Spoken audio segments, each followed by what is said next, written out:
mes belles âmes béliers, nous voici dans le tirage donc pour les béliers pour le mois de décembre. Alors, première chose, on va se concentrer sur une petite citation qui va nous donner un peu le rythme, un peu les mots-clés de ce tirage. Et vraiment une citation magnifique que je viens de tirer au hasard, mais il n'y a pas de hasard dans la vie, on est bien d'accord. Cette vie est un cadeau. Profitez de cette vie, profitez-en parce que votre vie est un cadeau. Et alors profitez de ce cadeau de la manière dont vous profiteriez d'un cadeau dont vous aviez extrêmement envie, dont vous aviez rêvé depuis longtemps. Et avec ce cadeau, vous pouvez, comme avec une baguette magique, réaliser beaucoup de choses, nombre de vos rêves. Enfin, c'est normal, la vie est un cadeau, cette vie est un cadeau. Et donc, eh bien, c'est vous qui la détenez, qui la tenez dans vos mains, qui avez cette baguette magique avec vous. Avant de continuer le tirage, je vous rappelle bien que c'est un tirage global, donc prenez ce qui va pour vous, bien sûr. Je vous rappelle que je fais régulièrement 2 à 3 fois par semaine des directs pendant lesquels je réponds à vos questions.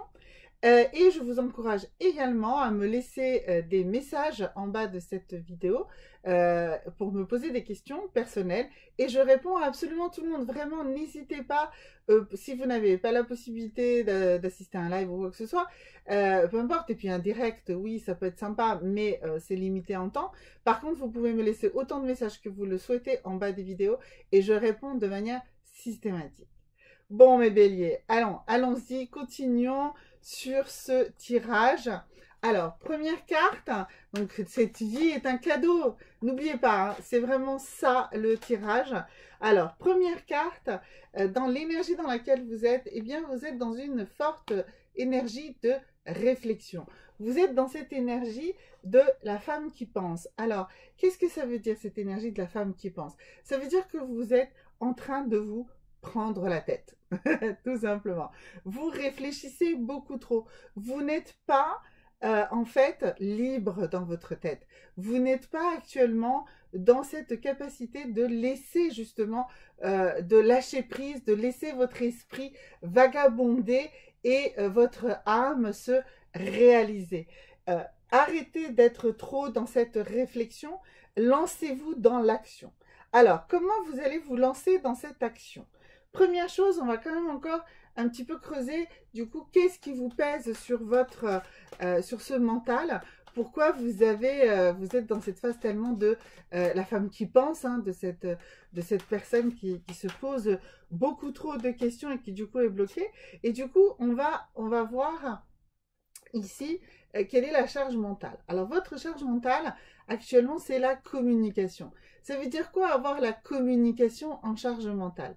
Ça veut dire que vous vous posez la question de savoir comment communiquer ce que vous souhaitez aux autres. Alors, j'essaie de régler qu'on voit mieux la carte, mais ce n'est pas forcément évident. Excusez-moi, je fais quelques tests. Mais voilà, bon, écoutez, j'espère que là, la carte est lisible. Voilà, donc la communication. En fait, vous avez du mal à imaginer comment vous allez communiquer tout ce qui est à l'intérieur de vous et tout ce qui vous fait tant réfléchir, qui vous fait tant vous poser tant de questions. Mais en fait, arrêtez de penser à la forme de ce que vous allez dire. Arrêtez de penser à la manière de le dire. Juste, allez-y, exprimez-vous en vérité. Exprimez-vous, parce que si vous ne commencez pas à verbaliser tout ce que vous avez dans votre tête, eh bien, vous n'allez pas pouvoir avancer. Justement, ici, on voit que ce qu'il faut, vous avez toute l'intelligence nécessaire, n'ayez aucun doute, pour communiquer correctement. Allez-y, juste lancez-vous dans cette communication. Alors, comment vous allez vous lancer dans cette communication? Comment vous allez faire avancer les choses, eh bien, en mettant en avant un élément de votre nature la plus profonde, mais celle que vous combattez peut-être. Eh bien, voilà, c'est bien ce que je vous disais.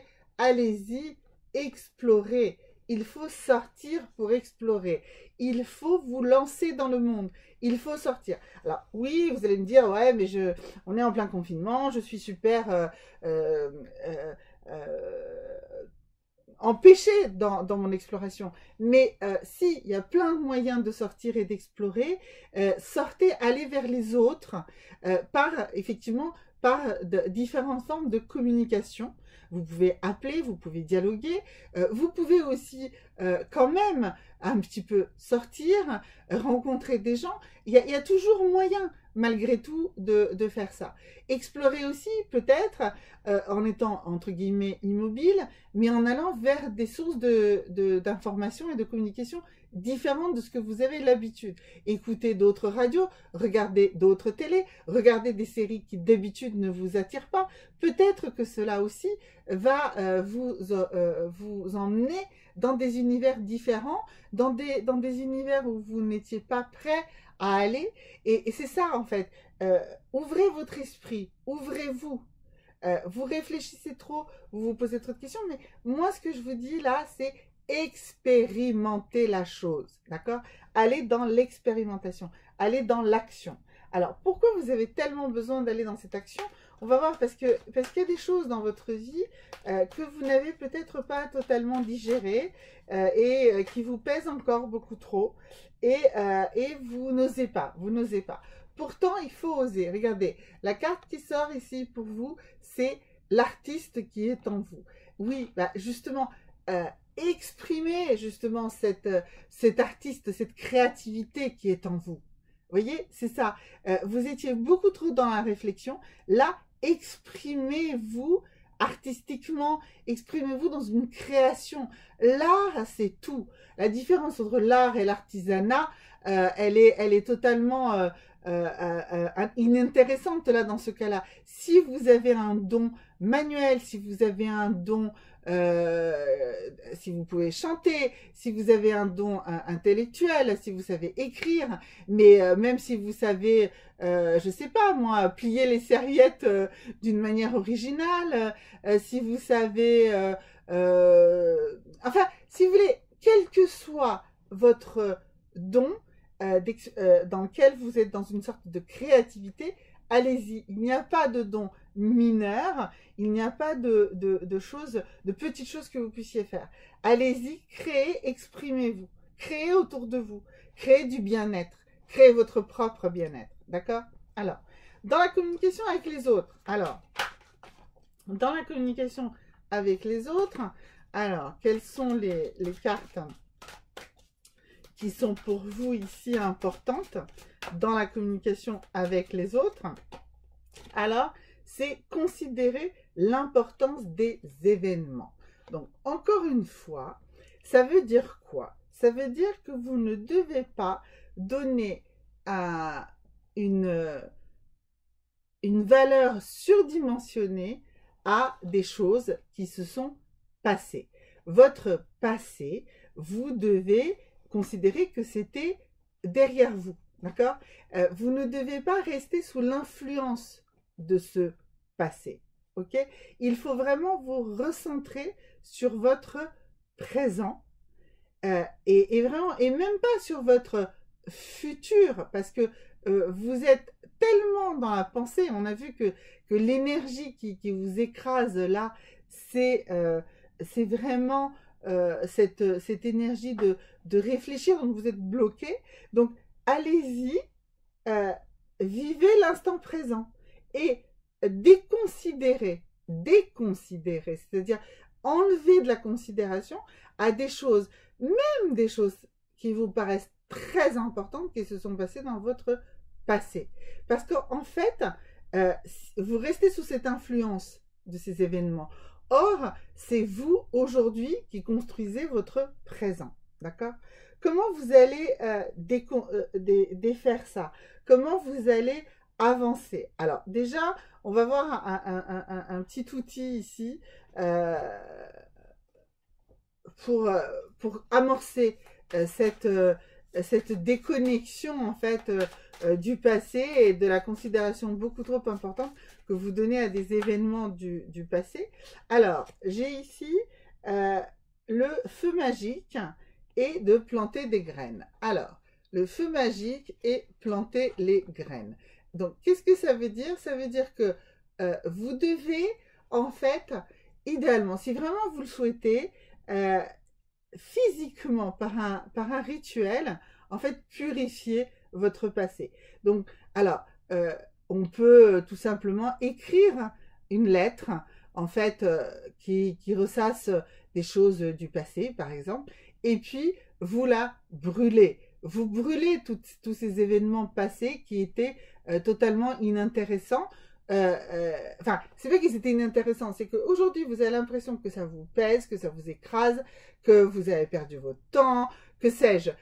Voilà. Eh bien, écrivez toutes ces réflexions justement qu'on a vues depuis le début là qui vous pèsent, écrivez-les et débarrassez-vous-en en les brûlant.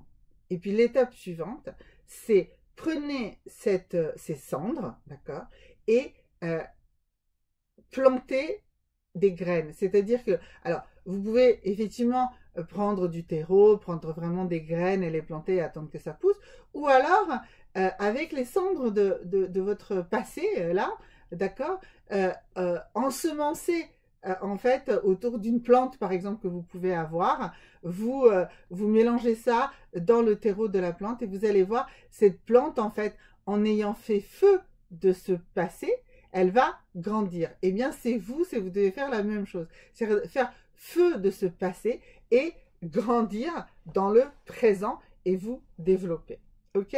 Alors maintenant on va se focaliser un petit peu sur vos relations sentimentales. Donc on va enlever ça. Mais je pense que de toute façon, l'état dans lequel vous êtes aujourd'hui influence également vos relations sentimentales. Alors, donc pour vos relations sentimentales sur ce mois de décembre, d'abord, on va voir ici quels sont les éléments importants que vous devez prendre en considération pour vos relations sentimentales. Alors, allons-y. Voilà. Eh bien, alors, nous avons ici la carte des compromis. Ce que vous devez comprendre, c'est que dans le passé de vos relations, vous avez fait toujours beaucoup de compromis. Un compromis, c'est quoi? C'est quelque chose que vous avez accepté de faire ou de ne pas faire, qui est allé bien au-delà de vos réels besoins. Et en fait, vous avez fait abstraction de qui vous êtes, de ce que vous souhaitez, pour rester avec quelqu'un. Et donc, vous avez fait ces compromis. Et c'est ça qui aujourd'hui vous pèse, les compromis que vous avez pu faire. Donc aujourd'hui, soyez bien dans l'idée que la prochaine personne avec laquelle que vous allez rencontrer, vous n'allez pas faire de compromis. Et si vous êtes déjà dans une relation, eh bien regardez bien sur quels sont les éléments sur lesquels vous faites des compromis et vérifiez pourquoi vous les faites. Est-ce qu'il y a des vraiment bonnes raisons pour lesquelles vous allez à des compromis tels que vous ne vous sentez pas bien aujourd'hui. D'accord? Et sachez que si vous avez fait ça, c'est que vous n'avez pas respecté vos propres limites, que vous avez fait reculer ces limites jusqu'à ce que ça vous blesse, que ça vous abîme, vous. Il faut absolument redéfinir les limites par rapport à l'autre pour que ces compromis ne soient pas des compromis qui piétinent votre individualité, d'accord? Donc, vous n'avez pas de compromis à faire. Si vous êtes dans un couple et que vous avez envie de faire une chose et l'autre personne a envie de faire autre chose, d'accord? Eh bien, il faut essayer de trouver un terrain d'accord. Mais s'il n'y a pas de terrain d'accord, il n'y a pas non plus de problème de faire chacun une chose différente pendant un certain temps, sur une certaine période, ou sur des choses qui vous tiennent très à cœur. Ne lâchez pas sur quelque chose qui est vraiment vital pour vous, juste pour faire plaisir à l'autre. Et ne vous vexez pas si l'autre ne va pas faire ce que vous avez demandé en échange d'un compromis où vous avez concédé quelque chose qui vous blesse. Je ne sais pas si vous voyez ce que je veux dire. C'est que, en fait, vous allez démarrer en disant, bon, ok, je vais accepter, mais en échange, il ou elle va faire ceci, cela. Non, c'est pas comme ça que ça marche. C'est, vous définissez les limites et vous voyez si ce qu'on vous demande dépasse ou pas ces limites. Voilà. Aussi bien dans le cas où c'est vous qui devez faire un pas vers l'autre que dans le cas où c'est l'autre qui doit faire un pas vers vous. Vous devez vraiment toujours considérer est-ce que vous cédez sur vos propres limites. D'accord? Voilà. Ensuite, ici, il faut comprendre cette histoire de qu'est-ce qu'un couple en termes de complément de soi. Alors, un complément de soi, ça fait longtemps que je n'ai pas fait cette explication, mais en fait, si vous voulez, être un couple, c'est pas forcément être deux ensembles qui se recoupent sur tout. D'accord? En fait, en couple, c'est deux ensembles, chaque personne est une individualité et il y a des plages sur lesquelles vous vous complétez. Dans le sens où vous êtes l'un avec l'autre dans un cercle idéal et ce que vous voulez faire est réellement complémentaire et vous pouvez avancer. Par contre, il y a également des plages sur lesquelles chacun est une individualité et restera une individualité à part. Et c'est ça explique bien, effectivement, cette histoire de compromis et de limites que je vous disais tout à l'heure. C'est-à-dire que cette carte est totalement complémentaire, là, pour le coup, vraiment, de cette histoire de compromis. C'est-à-dire qu'il ne faut pas autoriser à ce que la partie de vous-même qui est extérieure à la partie commune du couple soit réduite à peau de chagrin, quoi. Ou que vous acceptiez de ne pas faire certaines choses qui représentent votre individualité juste pour le bien-être du couple. Ça, c'est un truc, vous savez, c'est cette histoire de le sacrifice. Voilà. C'est, en fait, pour les femmes, on a beaucoup, elles intègrent beaucoup le concept de je me sacrifie. Et les hommes, eux, ils ne se sacrifient pas forcément. Vous allez courir comme une dératée pour rentrer du boulot, pour être absolument à l'heure, pour aller faire bouffer à tout le monde, pour vous occuper des enfants, que sais-je.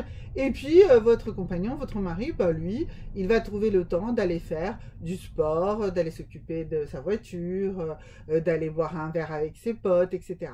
Et bien, vous voyez, lui, il a très bien compris, ou elle, si c'est l'inverse dans votre couple, en tout cas, il y a une personne qui a compris que il y a des choses qui lui appartiennent en propre et qu'elle a droit de faire, même en dehors du couple, même en dehors de ses obligations familiales, et que l'autre personne, elle sacrifie tout, ou quasiment tout. Ben, en fait, il faut trouver justement, pas un compromis, mais des accords. Il faut dire, ok, d'accord, bon, moi j'ai mes limites, toi tu as des limites, moi j'ai mes besoins, tu as tes besoins. Eh bien, définissons-les et avançons comme ça. Tout ne doit pas peser que sur une personne. Mais en fait, on pense que c'est les hommes qui se comportent comme ça et que les femmes... voilà. Mais c'est nos éducations qui ont fait ça de nous, d'accord? Et donc, c'est cette façon de nous éduquer qui fait qu'on se sent... On se sent même pas capable d'aller correctement et l'esprit tranquille, aller boire un verre avec nos copines, parce qu'on pense absolument qu'il faut qu'on rentre et que tout soit parfait à la maison, ou voilà. Et ben, réfléchissez bien à ce problème-là, et réfléchissez que finalement, c'est vous qui vous mettez toutes ces contraintes, et qu'il est tout à fait possible de redéfinir des limites et de redéfinir des règles, d'accord? Et si je m'adresse à quelqu'un qui veut rencontrer quelqu'un pour une future personne, pour avoir une relation sentimentale forte, eh bien, posez-vous bien la question, est-ce que vous avez parfaitement défini quelles seront vos limites et est-ce que vous les avez correctement communiquées lors de cette rencontre? Est-ce que vous allez correctement les communiquer? Et est-ce que vous n'allez pas, comme d'habitude, tout de suite tout mettre au pied de l'autre et justement faire tomber toutes ces barrières et toutes ces limites qui représentent votre individualité et qu'ensuite, bah, vous aurez tout tellement abattu que du coup, bah, ça ne donnera plus la possibilité à l'autre de comprendre pourquoi tout à coup vous relevez les barrières. Soyez vous-même tout de suite. Soyez vous-même tout de suite dans une relation. Ne soyez pas dans cette folie de oh, je suis amoureuse alors je fais n'importe quoi ou je suis amoureux alors je donnerai tout et n'importe quoi. Non, non, même quand on est amoureux, voilà, on reste une individualité à part entière. On reste qui nous sommes. On doit rester nous. Voilà. On ne doit pas faire tout le temps euh, tomber toutes ces barrières sous prétexte de ne pas se retrouver tout seul ou parce qu'on doit être en fusion avec l'autre. Voilà, c'est la complémentarité des deux êtres, c'est pas la fusion. La fusion, c'est la perte totale de son individualité, de son identité, et c'est pas ça l'amour. D'accord? Alors, dernière petite carte pour vous, mes béliers, sur la relation d'amour. Quand même voir un petit peu qu'est-ce qui vient vers vous. Hein, est-ce qu'en ce mois de décembre, vous aurez réussi à dépasser certaines choses. Alors, ici, on voit, cette carte dit lâcher le contrôle, en fait. Cette carte, ce qu'elle me dit, c'est que vous avez des objectifs, vous accrochez à ces objectifs et du coup, vous n'avez que ça en tête. Et c'est comme tout à l'heure, hein, on a bien vu que votre énergie de ce mois de décembre était l'énergie de la réflexion, de trop penser, de trop rester dans votre intellect. Et du coup, là, ce que vous devez faire, mes amis béliers, c'est lâcher prise. Lâcher prise, d'accord? Lâcher prise. Lâcher prise. Je ne sais plus comment vous le dire. Ah oui, et je me rappelle, au début, souvenez-vous, qu'est-ce que je vous ai dit? La vie, cette vie, est un cadeau. D'accord? Merde. Excusez-moi de parler crûment comme ça, mais ne gâchez pas ce cadeau. Vivez-la tel que vous souhaitez la vivre. Vivez-la pour qui vous êtes, vous. D'accord? Alors, dernière carte. Une carte baguette magique, une carte d'abondance, d'accord? Comment vous allez avoir de l'abondance dans votre vie? Alors, je vous ai dit tout à l'heure par l'action, hein, plus par l'action que par la réflexion aujourd'hui. Il faut vous mettre en action. Il faut sortir des circonvolutions de vos méninges. Voilà. Et qu'est-ce que ça nous dit? Ça nous dit que justement, il va y avoir une promotion ou une augmentation de votre niveau de vie avec ce mois de décembre. Effectivement, si vous vous mettez enfin en action, vous allez d'une manière ou d'une autre réaliser le potentiel que vous avez et ce potentiel va être reconnu. D'accord? L'univers va reconnaître votre potentiel.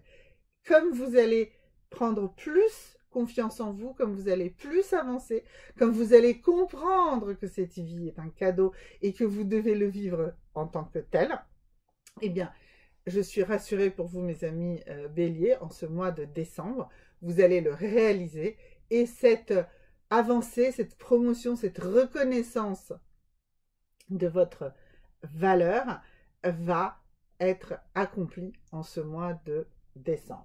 Alors, deux petits conseils supplémentaires. Une pierre pour vous, mes amis béliers. Alors, une pierre qui va vous aider là-dessus. Eh bien, écoutez, ça va être une dent. Une dent fossilisée, la dent de mégalodon, qui signifie tout simplement dent géante. Ça vient d'un requin qui faisait environ 15 mètres de long. Voilà. Et donc, c'est une pierre qui coupe, qui tranche, qui permet de changer de cap. Vous voyez? Donc, c'est ce que je vous ai dit. Donc, la dent de mégalodon va justement vous permettre de couper, de trancher avec votre passé. On a vu, je vous avais donné aussi un petit truc pour brûler votre passé de manière symbolique. Sachez que ce que votre esprit ne sait pas faire la différence entre la réalité et les illusions. Et donc, si vous brûlez votre passé de la manière dont je vous ai expliqué, eh bien, votre esprit enregistrera cela. Donc, cette dent de mégalodon convient lors de périodes de stagnation. Elle a, à un niveau ésotérique, elle est considérée comme une des plus fortes pierres de protection contre la magie noire, puisque ce requin géant était un puissant prédateur. Vous voyez, cette dent de mégalodon va vous permettre, comme on a dit, de trancher avec toutes les choses qui restaient, qui vous retenaient encore avec votre passé. D'accord? Alors, ensuite, une huile essentielle, eh bien écoutez, ça va être l'huile de bergamote. Alors faites attention, l'huile de bergamote peut être un petit peu, peut être allergisante, etc.